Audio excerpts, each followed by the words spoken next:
mechanic trapped us in the Laurentian Mountains. We barely made it out. Part 2. Ikam was huddled on the floor behind a stack of tires, gripping his arm. His jacket was sliced open and he was bleeding heavily. "Where is he?" I whispered frantically. "I don't know," Ikam choked out, pale and shaking. "He slashed me with something. He just walked into the back room."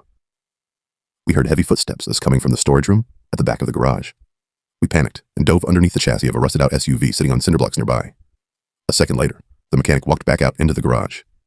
He wasn't acting like the friendly local anymore. He was breathing heavily, gripping a massive rusted pipe wrench, scanning the room. He let out this terrifying, frustrated grunt and smashed the wrench against a metal workbench. He started walking toward the driveway to see if we had run outside. I looked over at the tow truck. It was parked just outside the open garage bay. The keys were still in the ignition. "The truck," I mouthed to Harsh and Ikam. The second the mechanic's back was turned, we scrambled out from under the SUV. Harsh slammed Ikam into the passenger side of the tow truck while I dove behind the wheel. The mechanic spun around and saw us. He let out this absolute roar of pure rage and sprinted at us, raising the pipe wrench. I cranked the keys, threw it into drive, and slammed on the gas. He swung the wrench, completely shattering the back window of the cab just as the truck lurched forward.